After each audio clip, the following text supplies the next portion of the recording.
Praise the Lord everyone.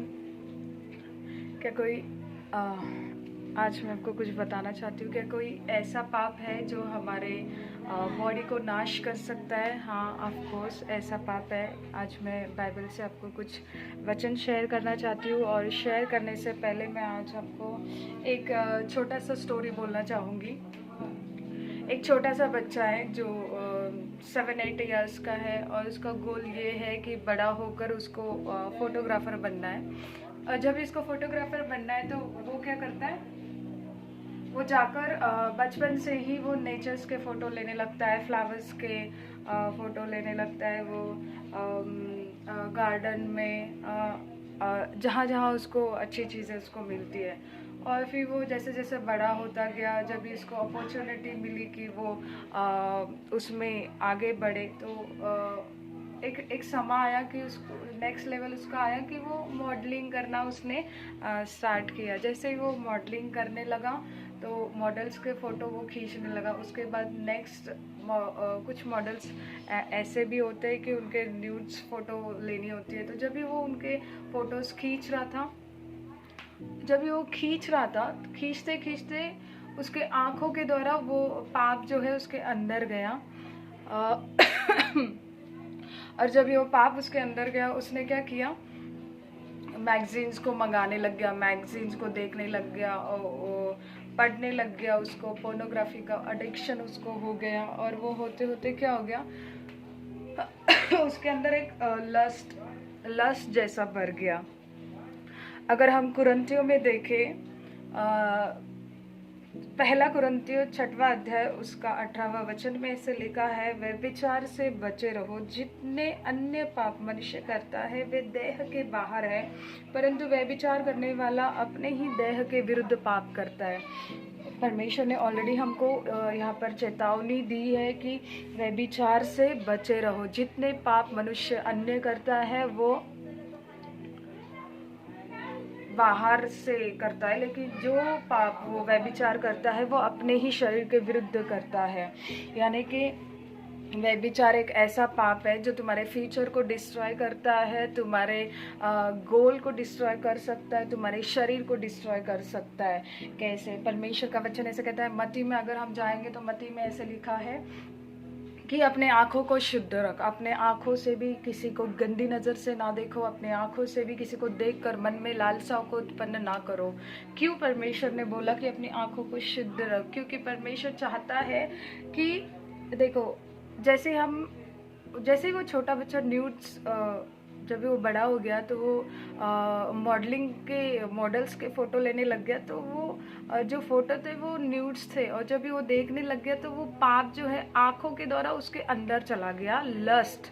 और जब भी उसके अंदर चला गया तो वो क्या करने लग गया, मैगजीन्स को मंगाने लग गया, उसको पढ़ने लग गया, पोर्नोग्राफी एडिक्शन उसको हो गया। और जैसे वो हो गया, उसके पूरे सारे बॉडी पे, सारे शरीर पे उसने क्या किया, कब्जा किया।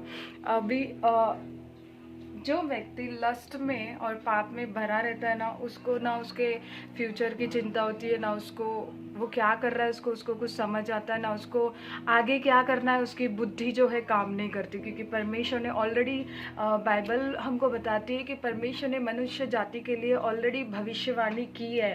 ये विश्वासियों के लिए नहीं है, ये अन्य विश्वासियों के लिए भी भविष्यवाणी है। अगर हम नीति वचन इसका 6वां अध्याय और 32 और 36 में देखेंगे तो वचन ऐसे कहता है,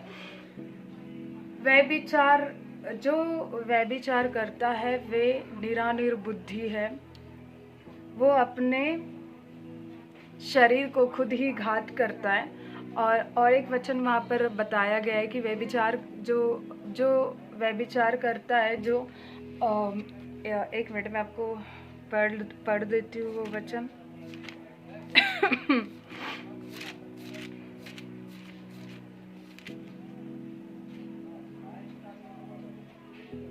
नीति वचन इसका 6वां अध्याय 26। क्योंकि वेश्यागमन के कारण मनुष्य टुकड़ों का भिखारी हो जाता है, परंतु व्यभिचारिणी अनमोल जीवन का आहेर कर लेती है। कौन सा अनमोल जीवन का व्यभिचारिणी आहेर करती है? और यहाँ पर वचन हमको क्या बता रहा है? अगर हम इसको इंग्लिश में पढ़े किंग जेम्स वर्जन में, तो वहाँ पर क्लियरली लिखा है, वहाँ पर है कि व्यभिचार की जो स्पिरिट है वो क्या करती है? अनमोल जीवन का आहेर कर लेती है, यानी कि उसको ले लेती है उस मनुष्य से।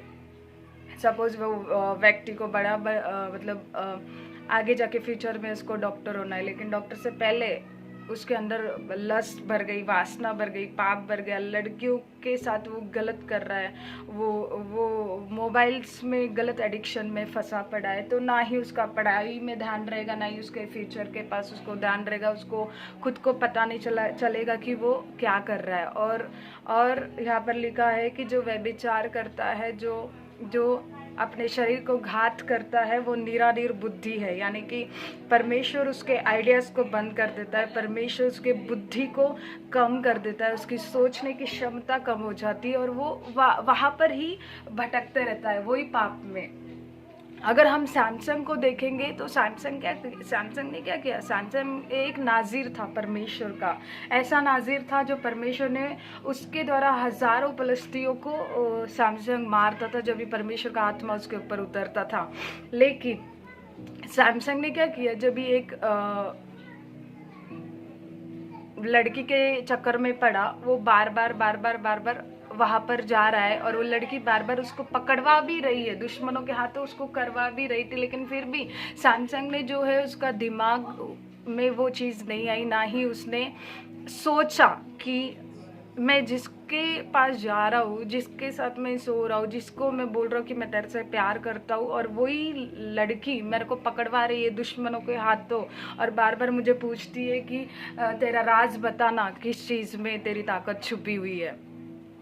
वो पहले तो 2-3 बार उसने झूठ बोला कि मेरे नाखून में छुपी है, मुझे रस्सी से बांध लो, अगर तुम बांध दोगे तो तुम मेरा राज जान जाओगे। और जब उसने वो राज बताया, तब वो लड़की ने क्या किया? वो जो राजा ने लड़की को भेजा था इसके पास, इसको फंसाने, उनको बोलते गई, उनको बुलाते गई, उनको पकड़वाते गई, लेकिन फिर भी सैमसंग जो है वो अपनी ताकत से छूट जाता था।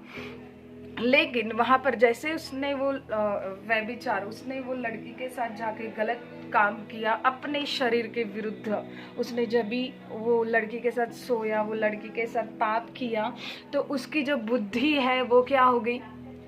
कम हो गई, भ्रष्ट हो गई। क्योंकि तो यहाँ पर ऑलरेडी भविष्यवाणी परमेश्वर ने दे दी है। भविष्यवाणी क्या है? कि जो व्यभिचार करता है वह निरानिर बुद्धि है, यानी कि उसके पास बुद्धि की घटी है। उसके पास जब भी वो पाप करता है बंदा, तो उसकी बुद्धि जो है भ्रष्ट हो जाती है, यानी कि उसकी सोचने की क्षमता उसके पास नहीं रहेगी, ना ही उसको समझ में आएगा कि मैं क्या कर रहा हूँ, ना ही उसके साथ लोग क्या प्लानिंग कर रहे हैं उसको वो भी समझ नहीं आएगा।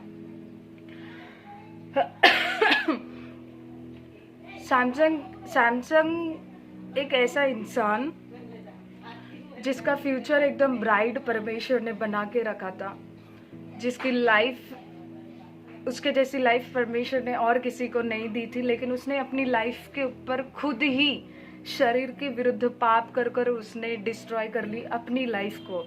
और यहाँ पर हम सैमसंग को देखते हैं कि उसने अपना ब्राइट फ्यूचर को खराब कर लिया शरीर के विरुद्ध पाप करके। और क्या हो गया? बाद में दुश्मनों ने उसको पकड़ा, उसकी आंखें फोड़ दी गई और उसको मरवा दिया गया। और एक जगह अगर हम देखेंगे यूसुफ को, तो यूसुफ ने क्या किया? यूसुफ को जब भी पोतीफर की पत्नी ने बोला कि मेरे साथ आके सो, तो वो क्या किया? वहाँ से भागा। भागा क्यों? क्योंकि वो जानता है कि हमारा परमेश्वर जो है वो पवित्र परमेश्वर है, वो पवित्रताई को पसंद करता है। और वो परमेश्वर के भय में चलने वाला बंदा था यूसुफ। जब भी पोतीफर की पत्नी ने उसको बोला तो वो उसके साथ गलत कर सकता था, लेकिन यूसुफ ने जो है परमेश्वर का भय मानते हुए बुद्धि की बातों को सुनकर उसने क्या किया? अपने विवेक की सुनकर वो वहाँ से भागा। और जब भी भागा तो वो पोतीफर के घर में एक नौकर करके रहता था, लेकिन जब भी वो पाप करना नहीं चाहा तो परमेश्वर ने आने वाले टाइम में उसको ही वहाँ का प्रधानमंत्री बना दिया। दो व्यक्ति की स्टोरी हम यहाँ पर देखते। एक का फ्यूचर ऑलरेडी परमेश्वर ने ब्राइट बनाकर रखा था, नाजीर बनाकर रखा था। परमेश्वर का आत्मा उसके ऊपर बल से उतरता था, लेकिन उसने शरीर के विरुद्ध पाप करके अपने लाइफ को डिस्ट्रॉय कर लिया। और यहाँ पर अगर हम दूसरे व्यक्ति को देखते हैं, यूसुफ को, यूसुफ पोतीफर के घर में नौकर करके था, लेकिन जब यूसुफ ने पाप करने के लिए मना किया तो आगे जाके उसका आने वाला फ्यूचर जो था वो ब्राइट था। परमेश्वर ने उसको वहाँ का प्रधानमंत्री बनाया और लोग उसके अधीनगी में थे। तो दो व्यक्ति की स्टोरी हम लोग यहाँ पर देखते कि दोनों जो थे वो यंग जवान थे और दोनों के लिए परमेश्वर ने ब्राइट फ्यूचर रखा था, लेकिन एक जो था अपने शरीर के विरुद्ध पाप कर कर उसने अपने लाइफ को डिस्ट्रॉय किया, उसने अपने फ्यूचर को डिस्ट्रॉय किया, अपने पूरी शर्मिंदगी को उसने लिया, फैमिली की शर्मिंदगी, फैमिली की क्या बोलते सारा लॉस सारी जगह। और एक ऐसा व्यक्ति यूसुफ जिसको परमेश्वर ने बचपन में दर्शन दिया था कि तेरे बाकी के जितने भाई है वो तुझे दंडवत करेंगे, लेकिन जैसे ही दर्शन उनके भाइयों को पता चला उसके भाइयों ने उनको बेच दिया और वहाँ पर वो गुलाम करके था। लेकिन उसने पाप नहीं किया, अपने आप को होलीनेस में रखा, पवित्रताई में वो था। और वो परीक्षा के बाद परमेश्वर का आत्मा उसके साथ रहता था और परमेश्वर का आत्मा जब इसके साथ रहता था, परमेश्वर ने उसको नेक्स्ट जाकर परमेश्वर ने उसको वहाँ का प्रधानमंत्री बनाया।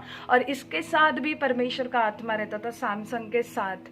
लेकिन जब ही सैमसंग पाप करने गया, परमेश्वर के आत्मा ने उसको रोका नहीं कि सैमसंग तो पाप मत करना। क्यों नहीं रोका परमेश्वर का आत्मा? क्योंकि परमेश्वर ने हमें स्वयं इच्छा दी है, यानी कि हमारी खुद की इच्छा। अगर हमको परमेश्वर ने पहले ही बोला है जवान अपने जवानी को जवानी के दिनों में मग्न रहे, लेकिन स्मरण रख मैं तुझे देख रहा हूँ। अगर परमेश्वर हमको देख रहा है तो हमने क्या करना है? सामने कितनी भी सुंदर लड़की क्यों नहीं है, कितना भी प्रपोजल अच्छा क्यों नहीं है, अगर वो आता है तो वो शैतान है जो तुमको गिराना चाहता है, तुम्हारे फ्यूचर को चुराना चाहती है। वह विचार की आत्मा यहाँ पर क्लियरली लिखा है, जो मनुष्य शरीर के विरुद्ध पाप करता है वो अपने ही देह के विरुद्ध पाप करता है। और नीति वचन में क्या लिखा है कि वह विचारणी अनमोल जीवन का आहेर करती है, यानी कि वो उसकी जो ब्राइट लाइफ है उसको वो चुरा लेती है, उसको वो ले लेती है और उसके लाइफ को बर्बाद करके छोड़ती है। लेकिन जब भी वो बच्चा बड़ा हुआ और वो क्या किया, मॉडल्स के फोटो लेने लग गया, न्यूड्स को देखने जैसे ही लग गया, आँखों के जैसे वो नंगी चीज़ों को देखा, उसने क्या किया, वो आँखों के द्वारा पाप जो है अंदर चला गया और उसको उभारने लग गया कि तुझे मैगजीन्स को पढ़ना है, तुझे पोर्नोग्राफी को देखना है। और वो जैसे जैसे वो करता गया, वो क्या था, पाप जो आँखों से परमेश्वर ने मना क्यों किया हमको? आँखों के द्वारा तुझे देखना नहीं है कुछ भी चीज़ें। क्यों? बिकॉज ऑफ आँखों से भी दुष्ट आत्मा जो है एंटर होती है। और जब भी वो आँखों से हम कुछ गंदी चीज़ें देखते हैं ना, जैसे आप मोबाइल को सर्च कर रहे हो यूट्यूब पे, पता नहीं वो रील्स क्या है, मैं ये जानती नहीं हूँ, लेकिन वो ऐसे ऐसे करते हैं वो रील्स, आई थिंक। अगर यूट्यूब खोलोगे तो हमको देखना कुछ और रहता, लेकिन वहाँ पर आ जाता कुछ ऐसी नंगी चीज़ें और बड़ी बड़ी एड्स आ जाएंगी कि हाँ इसको एक बार देख लो। और फटक से दुष्ट आत्मा बात करेगी कि एक बार देख लेना, देखने में क्या जाता है तेरा। और जैसे तुम उसको ओपन करते हो, उसको देखना चालू करते हो ना, वो आँखों के द्वारा वो इंटर होती है तुम्हारे लाइफ में और फिर वो तुमको उस्काने लगती है और तुम उसके जैसा चलने लगते हो। याद रखो, पाप जो चीज़ें हैं वो तुम्हारी लाइफ को डिस्ट्रॉय कर सकती है, तुम्हारे फ्यूचर को डिस्ट्रॉय कर सकती है, तुम्हारे आने वाले जीवन को बर्बाद कर सकती है। वचन ऐसे कहता है, वेश्यागमन के कारण मनुष्य टुकड़ों का भिखारी हो जाता है। टुकड़ों का भिखारी हो जाता है। जब भी लस्ट अंदर जाती है ना, तो तुम भूल जाते हो कि तुमको करना क्या है, फ्यूचर में करना क्या है, तुमको पढ़ लिख के क्या बनना है, तुमको बिजनेस में क्या करना है। और याद रखना, जब भी हम ये पाप करना चालू करते हैं ना, परमेश्वर यहाँ के आइडियाज़ को बंद कर देता है। जो तुमको परमेश्वर चाहता था कि तुम बिजनेस में सक्सेसमैन हो, तुम्हारे पढ़ लिख कर तुमको इंजीनियर बनना है, डॉक्टर बनना है, तो उसमें तुमको परमेश्वर बुद्धि देना मांग रहा था, लेकिन तुम वो छोड़कर लड़कियों के चक्कर में फंस गए, तुम वो छोड़कर लड़कियों के पीछे भागने लग गए, गंदी चीज़ों को देखने लग गए। तो परमेश्वर का आत्मा जो है ये माइंड को ब्लॉक कर देता है, तुम्हारे अंदर वो फिर सोचने की क्षमता नहीं रहती है। जो दुष्ट आत्मा तुमको करवा रही है, बस लस लस लस वही करते जा रहे हो तुम, और फिर क्या हो जाएगा, आने वाले टाइम में पूरा फ्यूचर को तुम बर्बाद कर लोगे। और वचन की भविष्यवाणी पूरी हो जाएगी कि मनुष्य व्यभिचार के पाप के कारण टुकड़ों का भिखारी हो जाता है, फिर लाइफ टाइम स्ट्रगल, फिर बाद में यही बोलना कि लाइफ इज अ स्ट्रगल। हमारे स्पिरिचुअल फादर यही बोलते कि लाइफ इज अ स्ट्रगल नहीं है।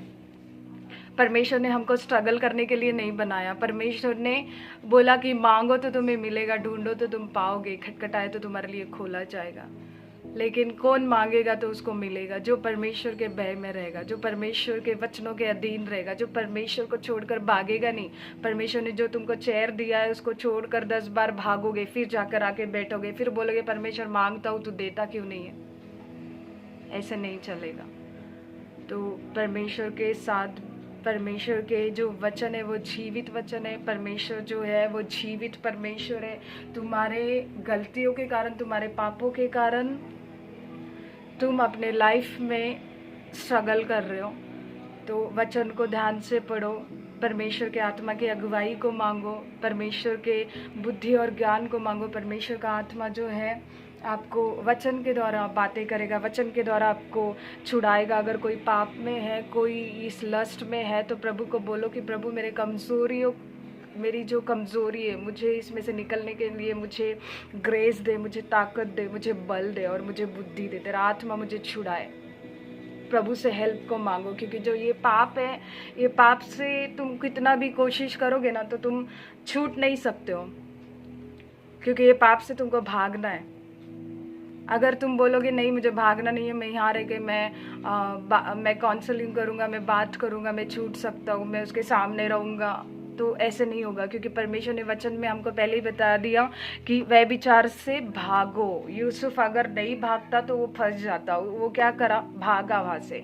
तो हमने भी क्या करना है, सामने अगर ऐसे कुछ चीज़ें आती है ना तो उसको इग्नोर कर दो, उसके पास ध्यान मत दो और वहाँ से निकल जाओ और परमेश्वर से बातें करो इंस्टेंटली।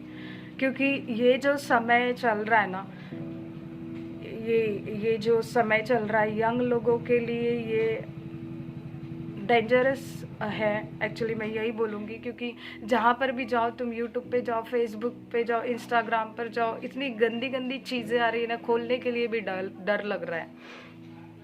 तो मैं सभी को यही बोलना चाहती हूँ कि परमेश्वर ने ऐवी नहीं बोला कि आँखों से गंदा नहीं देखना है, इसलिए बोला कि इसके पीछे तुम्हारी ब्लेसिंग भी है, तुम्हारे श्राप भी है। अगर तुम नहीं देखोगे तो परमेश्वर तुम्हारे साथ रहेगा, तुमको ब्लेस करेगा। अगर तुम देखोगे तो दुष्ट आत्माओं के अधीनगी में तुम जा रहे हो और वो तुम्हारे पूरे लाइफ को डिस्ट्रॉय करेगी और पूरे लाइफ को बर्बाद कर देगी। मैं प्रार्थना करना चाहूँगी, जो भी इस वचनों को सुने, जो भी इस प्रीचिंग को देखे, पिता परमेश्वर प्रभु मैं तेरे नाम में इनको ब्लेस करती हूँ। मेरे पिता प्रभु जी, खुदावंदा हर एक के लिए पिता परमेश्वर प्रभु जी मैं मांगती हूँ जो इस पाप में है। पिता परमेश्वर प्रभु जी तेरा आत्मा इन्हें छुड़ाए, तेरा आत्मा इन्हें टीच करे, तेरा आत्मा इन्हें सिखाए, तेरा आत्मा शैतान के सारे बंधनों से इन्हें आजाद करे। मेरे सामर्थ्य परमेश्वर तेरा आत्मा प्रभु जी एक नई लेवल और नई होलीनेस की ग्रेस को इनको प्रोवाइड करे। मेरे सामर्थ्य पिता परमेश्वर प्रभु जी तेरा आत्मा इन्हें बुद्धि और ज्ञान दे, तेरा आत्मा होलीनेस में चलने के लिए प्रभु जी इन्हें अभिषेक करे। मेरे पिता परमेश्वर प्रभु जी हर एक को, देखने वाले को पिता तेरे चरणों में सौंपती हूँ। पिता जो बीमार है इनको छुड़ाए, उनको आजाद करे, उनको डिलीवर करे, उनको हील करे, उनको चंगा करे। मेरे परमेश्वर प्रभु यीशु के सामर्थ्य नाम में पिता मैं आपसे मांगती हूँ। पिता प्रभु यीशु के नाम में मैं इनको ब्लेस करती हूँ, यीशु के सामर्थ्य नाम में धन्यवाद देती हूँ। पिता परमेश्वर सभी को प्रेज द लॉर्ड, जय मसीह की।